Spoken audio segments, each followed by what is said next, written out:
Tu prends tous les plus gros acteurs du moment, tu mélanges tout ça et tu obtiens les Expendables. Fuck it.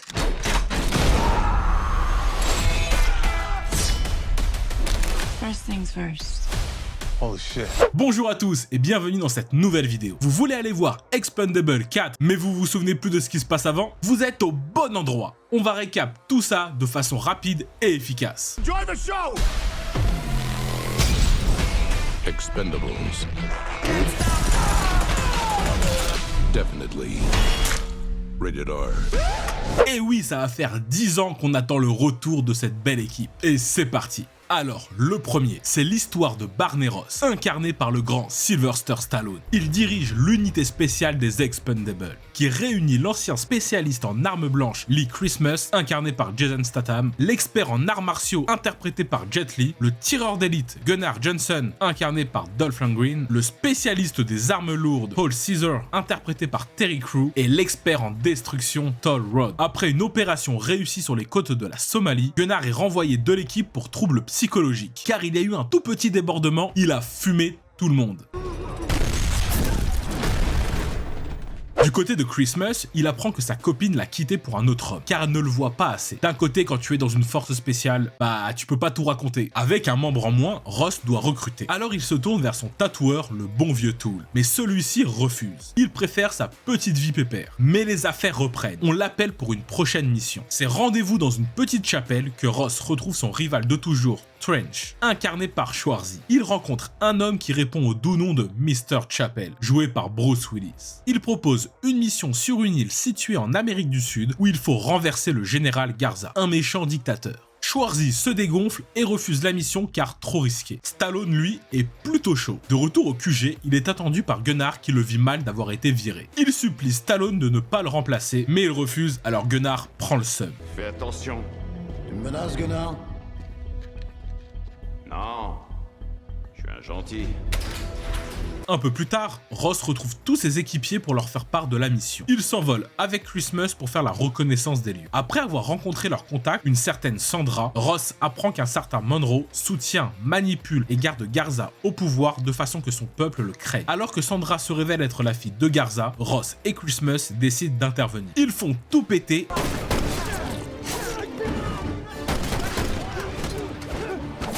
et quitte l'île laissant Sandra derrière qui refuse de partir. Pendant ce temps, cherchant à se venger, Gunnar se rapproche de Garza et Monroe pour les aider. De retour à leur base, Ross et Christmas sont rejoints par Young. Ils en déduisent que Mr. Chapel est un membre de la CIA et que l'objectif réel de la mission, c'est Monroe, qui est justement un ex-officier de la CIA. Et donc elle ne peut pas envoyer des forces spéciales pour tuer l'un des leurs. Ross décide finalement de refuser le job. Plus tard, Christmas rend de nouveau visite à son ex et constate que ce nouveau petit ami la bat. Il devient fou, retrouve son ex et lui fait comprendre que taper une femme, c'est pas bien.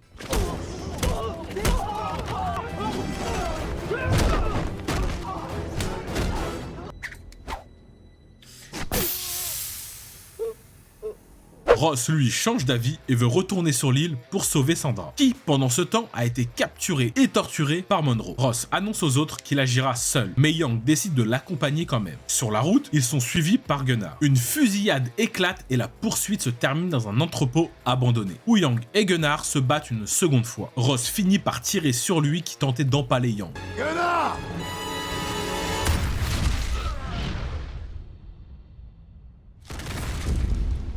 Merde! Blessé, croyant être sur le point de mourir, Gunnar fait amende honorable et avoue tout ce qu'il sait. Ross et Young montent dans leur avion et retrouvent le reste de l'équipe prêt à les aider. Infiltrés dans le palais de Garza, les Expendables se séparent et posent du C4 un peu partout. Ils délivrent la Sandra, mais Ross est capturé, rapidement sauvé par les autres. Un méchant meurt en se faisant briser le cou par Young.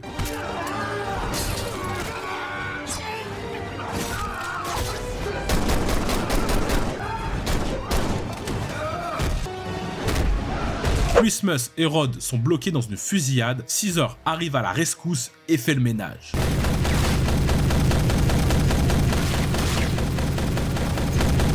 Pendant ce temps-là, le général Garza change d'avis au sujet de Monroe. Il lui rend l'argent et exige que Sandra soit libérée. Mais avant que Garza agisse davantage, il termine fumé par Monroe. Tout le monde pense que c'est les Expendables qui ont tué leur chef, donc ça pète de partout.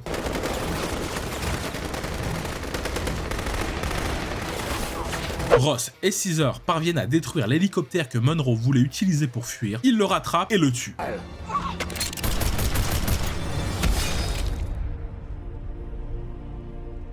Et en bon samaritain, Ross offre son cachet à Sandra pour reconstruire l'île. L'équipe retourne à la Nouvelle-Orléans célébrer leur victoire au salon de tatouage de tous. Gunnar s'avère être toujours en vie et avoir réintégré l'équipe. On attaque le 2. On retrouve notre petite équipe en mission au Népal pour délivrer un milliardaire. À bord d'un véhicule bélier et bien armé, ils défoncent tout et retrouvent l'otage.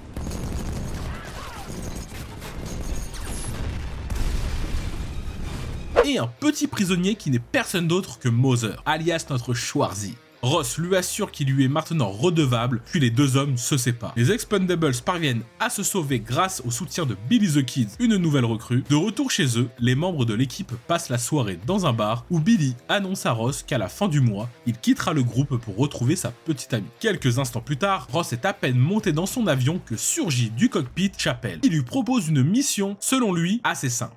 Ramener le contenu d'un coffre perdu en Albanie et il ne doit pas tomber entre de mauvaises mains. Pour pouvoir ouvrir le coffre, Chappelle impose son experte car le code change toutes les 120 secondes. Alors c'est parti pour l'Albanie. Sur place, Billy devance ses partenaires pour servir d'éclaireur et retrouve rapidement le coffre. Ross et son équipe montent à bord pour récupérer le contenu. Gunnar et Rod surveillent l'extérieur pendant que Billy est envoyé sur les hauteurs. L'expert réussit à l'ouvrir et il récupère ce qu'il y a dedans. Mais Billy manque à l'appel. Il est retrouvé captif d'un groupe de mercenaires et leur chef n'est personne d'autre que le grand Jean-Claude Van Damme.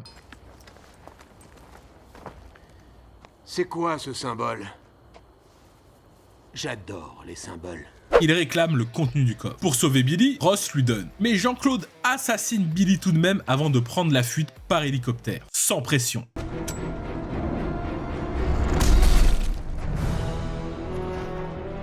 On apprend que le coffre contient les plans d'une mine où sont stockés pas moins de 5 tonnes de plutonium. L'équipe enterre Billy et Ross n'a plus qu'un truc en tête, le traquer, le trouver et le tuer. Pendant ce temps, Jean-Claude Van Damme trouve la fameuse mine et va choper de la main d'œuvre dans un village. Et c'est parti pour extraire tout ce plutonium. Les Expendables sont également en chemin. Christmas est chargé d'aller chercher du matériel. Au petit matin, l'équipe s'apprête à repartir, mais ils sont attaqués par un cartel. En galère, ils sont secourus par Booker, un ancien ami de Ross, incarné par la légende, le fameux Chuck Norris.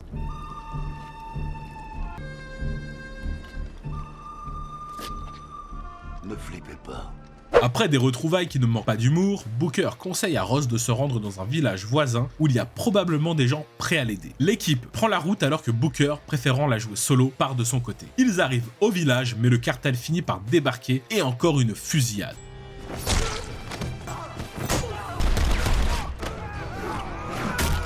Encore un! Ça c'est fait. Arrivés à la mine, les Expendables réussissent à pénétrer et à sauver les villageois. Tout le monde sort de la mine, Ross et Schwarzy sont rapidement rejoints par Chappelle, prêts à investir le terrain. Le prochain objectif, l'aéroport pour arrêter Jean-Claude Van Damme. Ils arrivent tous sur place, une fusillade éclate sur le parking. Jean-Claude Van Damme veut gagner du temps pour permettre à ses sbires de charger le plutonium dans les avions. Le trio Ross, Schwarzy et Chappelle attaque au rez-de-chaussée pendant que les autres s'occupent de l'étage. Et Booker fait son retour. Chaque perso a le droit à son moment stéréotypé.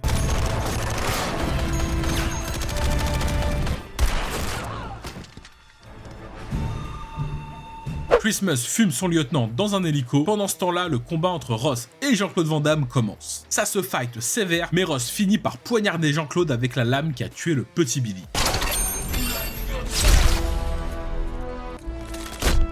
La boucle est bouclée. Maggie, Booker, Schwarzy et Chappelle partent ensemble à bord d'un hélico après un petit au revoir à Ross et ça se termine comme le premier en festoyant à bord de leur avion. Allez, le troisième et on sera prêt pour le 4. En mission pour la CIA, les Expendables attaquent un train blindé et libèrent un prisonnier qui n'est personne d'autre que Doc, incarné par Wesley Snipes. C'est un ancien médecin devenu mercenaire, membre originel des Expendables et expert en armes blanches. Immédiatement, ils partent en Somalie pour une nouvelle mission. Arrêter un dangereux trafiquant d'armes du nom de Victor Menz. Une fois sur place, l'équipe est rejointe par Caesar. Mais ils découvrent que le fameux Victor est finalement Conrad, cofondateur des Expendables. Ross est sous le choc car il croyait l'avoir tué plusieurs années auparavant. Ça part en cacahuète et Caesar est gravement blessé par Conrad.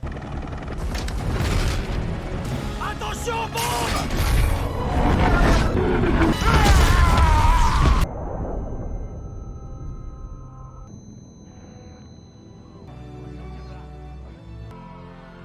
Il s'enfuit et retourne aux US pour le sauver. Se sentant responsable du sort de son ami, Barney décide de dissoudre les Expendables. Mais Max, incarné par Harrison Ford, un agent de la CIA et remplaçant de l'agent Chapel, le pousse tout de même à retrouver le Conrad et le ramener à la Cour pénale internationale pour qu'il y soit jugé. Il décide donc de recruter de jeunes combattants plus aptes à lutter contre Conrad et son armée de mercenaires. Il se rend à Las Vegas à la rencontre de Bonaparte, mercenaire à la retraite et ami de Barney, qui lui présente des jeunes talents des quatre coins du monde. John Smiley, un ancien marine et pilote de moto, réfractaire à l'autorité, Luna, une videuse musclée de boîte de nuit, Mars, un expert en armes à feu,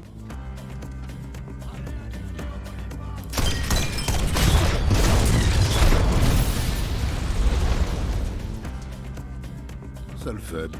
et Thorne, un expert en nouvelles technologies. Une fois réunis, Ross et sa nouvelle équipe partent pour la Roumanie en compagnie de Schwarzy, sous les yeux de Christmas, Doc, Gunnar et Toll. Une fois arrivés à destination, ils réussissent à capturer Conrad, Barney vous salue.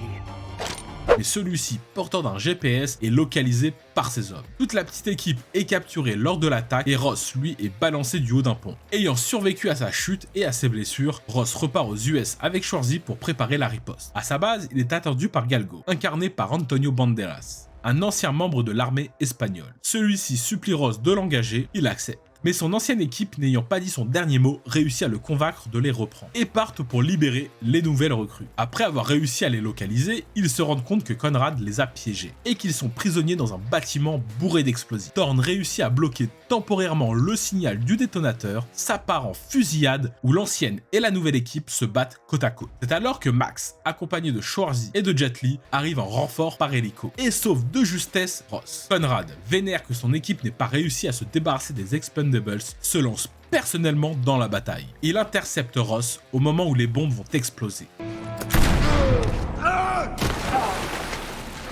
et l'empêche d'être évacué comme le reste de l'équipe. Ça se tape dessus, mais Ross réussit à tuer pour de bon son ancien collègue.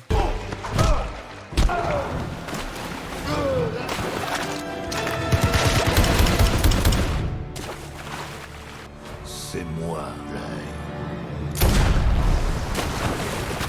Mais c'est trop tard. Le bâtiment explose. Il réussit malgré tout à évacuer en s'accrochant à l'hélicoptère. Tu vas encore nous virer, Barney! Je connais pas! Articule, on t'entend pas! Je vais tous vous tuer! De retour aux US, on change pas une équipe qui gagne, toute l'équipe fête la victoire dans un bar. Merci à tous d'avoir regardé cette vidéo. Vous êtes maintenant prêts pour aller voir Expendables 4. Si vous voulez un récap d'un film ou d'une série en particulier, je vous invite à me le dire dans les commentaires ci-dessous. Merci par avance pour votre petit pouce bleu ou votre abonnement. Ça aide fortement la chaîne à gagner en visibilité et ça contribue à son développement. Restez branchés, de prochains récaps arrivent rapidement sur la chaîne. Donc prenez soin de vous et à bientôt. Fantasies will now become a hellish reality. That's a great idea.